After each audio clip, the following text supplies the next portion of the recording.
तो बच्चों बचाव का रास्ता लो, तकलीफ तो आने वाली, सब चिल्लाएंगे, बचने वाला कोई भी नहीं है, सब चिल्ला। अब देखिए आप सब चिल्लाओगे अभी देखो, और बाहर की तो वो चंडी है, चंडी एक देवता, मेरी तरफ सुनो, चंडी एक देवी है।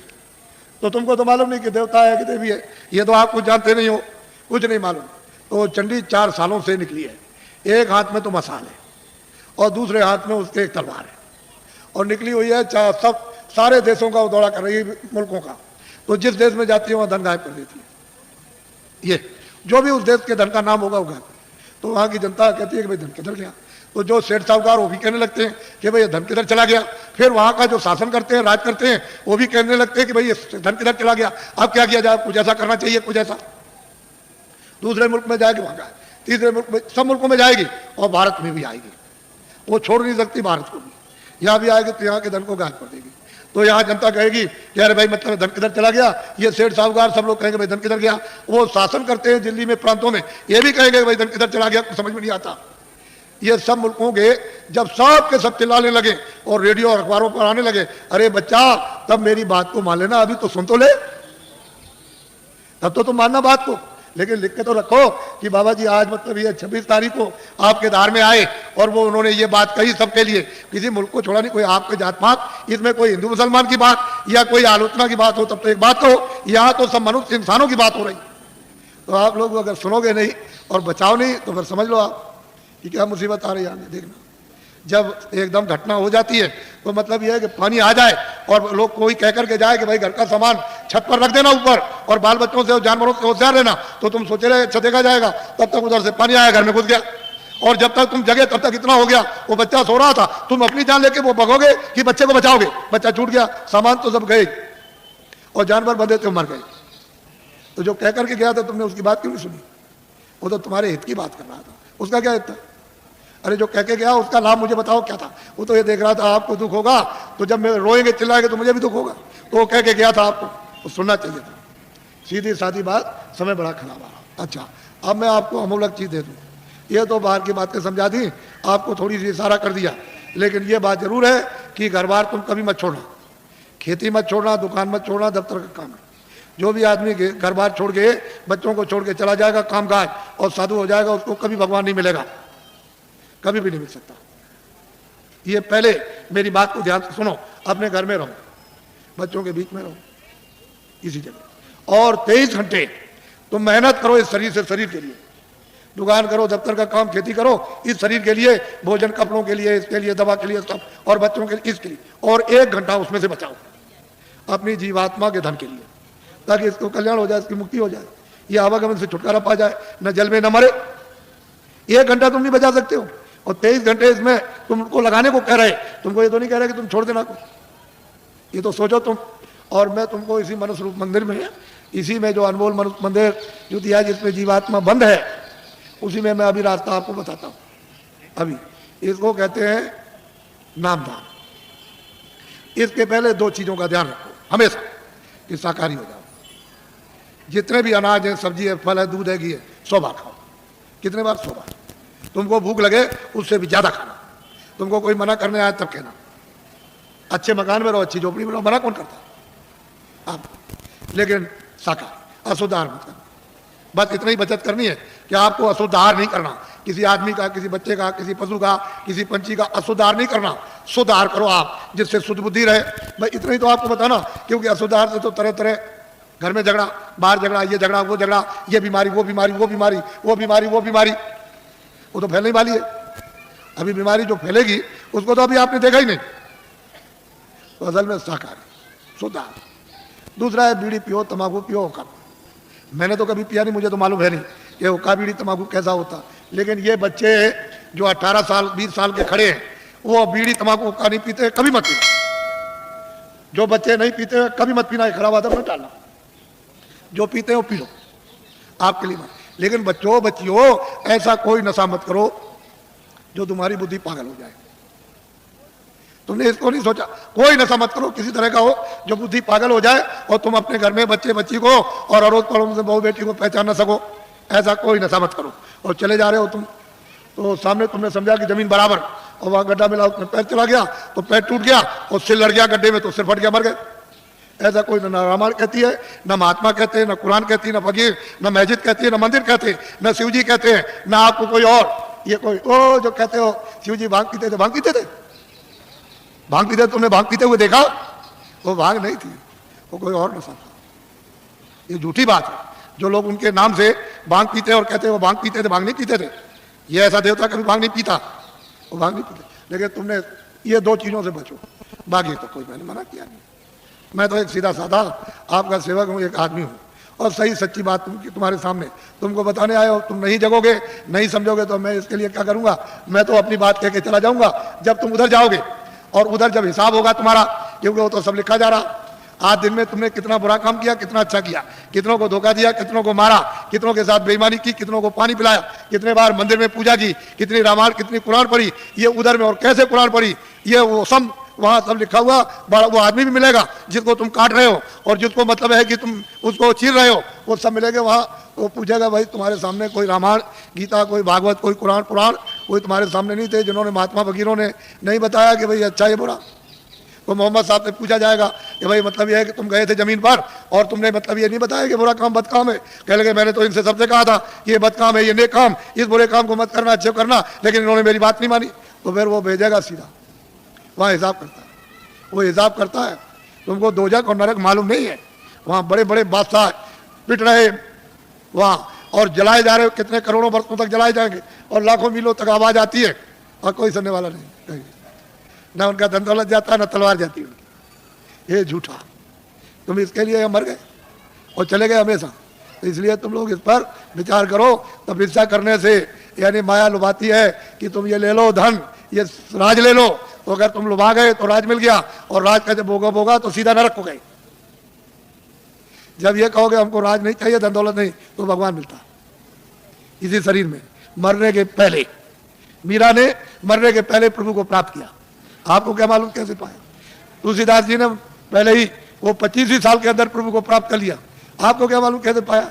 आप क्या जानते? इसलिए आप अमोलक धन लो इस मनुष्य मंदिर में आत्माओं का। ये नामदान है, ये उस तरह की दीक्षा नहीं है, या मंत्र वैसा नहीं है, ये आत्म धन का दान है, ये ईश्वरी धन का दान है। जो उसकी कृपा होती है तब कभी कभी महात्माओं को आदेश मिलता है कि इन आत्माओं को बांट दो जो मानव शरीर में है, तो कभी कभी मिलता है मुफ्त में। ये पैसे से नहीं मिलेगा, तुम ये सब रख दो जा करके पूरा धार का, तो ये चीज़ मिलने वाली नहीं है। ये कभी दिमाग से निकाल देना, ये दौलत पैसे से नहीं मिलती, ये तो मुफ्त बख्शीश में यानी प्रसन्नता से मिलती है। तो तुम्हारे पास कुछ है, तुमने किसी से प्रेम किया? वो कहते हैं कि प्रेम से प्रकट होए भगवान। किसी से किया प्रेम? किसी से नहीं किया। उसी शिव के सामने चोरी करते हो, धोखा देते हो, विष्णु के सामने राम के मंदिर में जाते हो, दूसरों का गला काटते हो। अगर एक भी देवता खड़े होकर के कह दे कि आज से ये बेईमानी मत करना, ये दगेबाजी, तो कहोगे मैं ऐसे देवता को अब नहीं मानता। जो सबके सामने हमारी बुराई कहते हम नहीं मानते इसको, ऐसे फिर कभी नहीं आप जाओगे। अगर देवता बोल दे, अब उनको कुछ कहना नहीं, आपने समझ लिया, हाँ उन्होंने सुन लिया होगा और आपने समझ लिया उन्होंने कुछ नहीं देखा, वो अंधे, अब हम जो चाहेंगे सो करेंगे, अब चलो हो आए। ये हालत तो हमारा है। अब बताओ तुमने प्रेम किससे किया? किससे प्रेम? वो तो कहते हैं प्रेम से मालिक मिलता है, आपने कैसे प्रेम? इसलिए आप सीधा, बहुत सरल है, बहुत सीधा है। कलयुग में अधिकार आपको दे दिया स्त्री पुरुषों को कि सभी लोग उस परमात्मा को प्राप्त कर सकते हैं। किसी के लिए कोई बंधन नहीं, और सुलभ और सहज और आसान। लेकिन तुम योग तो आप कर नहीं सकते हो। सतयुग और त्रेता और द्वापर का कोई भी क्रिया आप नहीं कर सकते हो। और उन्होंने मना कर दिया गोस्वामी जी महाराज ने कि कलयुग योग न यज्ञ न ज्ञाना।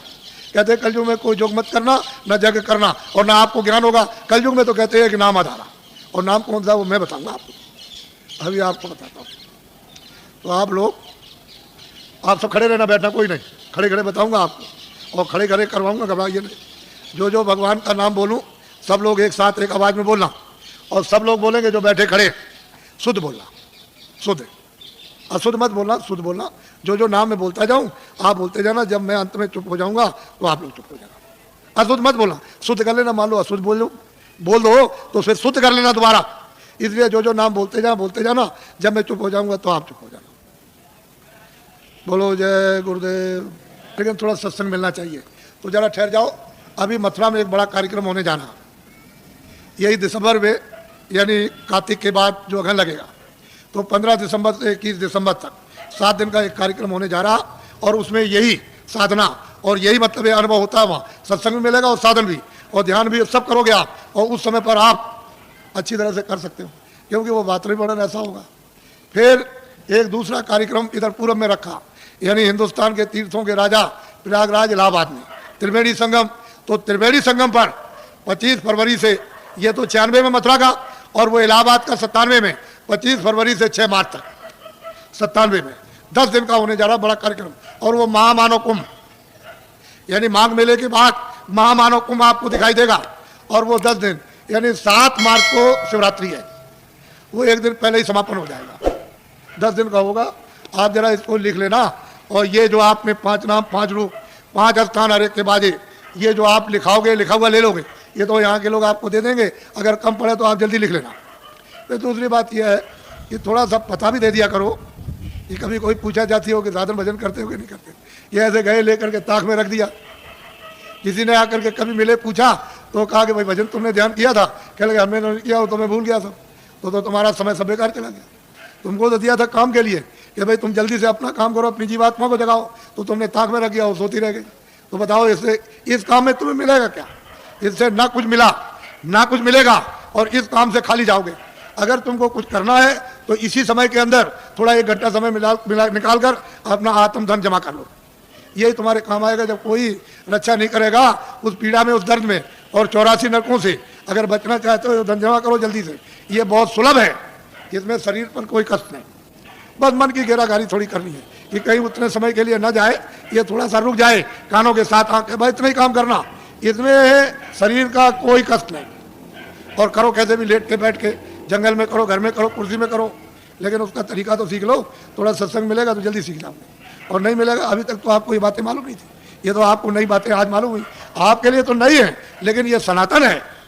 जब से तुम आए एक रास्ते से और उसी रास्ते से वापस हो गए, अपने घर के लिए, अपने देश के लिए, दूसरा कोई रास्ता नहीं है। यहाँ भटकते फिरो चारों तरफ तो जल मरण होता रहेगा।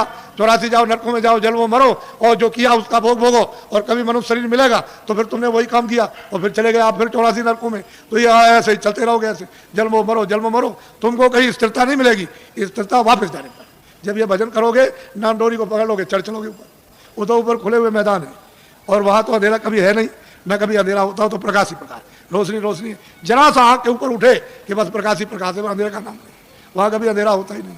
तो तुम उधर चलो, जब उजाले में खड़े हो जाओ तो ये सब देखना सुनना, तब तुम्हारी समझ में आएगा कि बाबा जी ने क्या दिया। कुछ तुम मेहनत करो, कुछ हम करें। बोलो जय गुरुदेव। कुछ तुम मेहनत करो, कुछ हम करें, और ऊपर बैठे उनकी कृपा जल्दी हो जाए। और तुम मेहनत हम नहीं करेंगे, कुछ होगा नहीं। जल्दी करो, देर मत करो, और जल्दी से कृपा और दया ले लो, ताकि वो ऊपर बुला ले, और जल्दी से आप निकल चलो इस कूड़े कचड़े से। यहाँ कुछ मिलने वाला नहीं है, ये सब सकले। अब देखो, बीमार, परेशान, तकलीफ में, हमारे पास जो भी आता कोई हो, हमको उससे मतलब नहीं, आदमी होना चाहिए। हमारे यहाँ कोई झगड़ा झंझट ये नहीं है, आदमी हो, उसमें जीवात्मा होनी चाहिए। तुम्हारे शास्त्रों में लिखा है हिंसा परमो धर्मा, तो आपने इसका पालन किया? अब ये बताओ, आपने इसका पालन किया? आप बकरा मार दो, मुर्गी मार दो, आदमी मार दो, लड़की मार दो, लड़का मार दो, घर में देवी को मार डालो आप, कि कोई दुश्मन बन जाए उसको मार दो, गोली मार दो, छुरा मार दो, लाठी मार दो, तुम अहिंसा धर्मा? तुम किसी देवता को, किसी धर्म को मानते हो? कुछ नहीं, वैसे ही कहते हो हम जानते कुछ नहीं, वैसे ही कह दिया बस, और कुछ नहीं, ऐसे ही।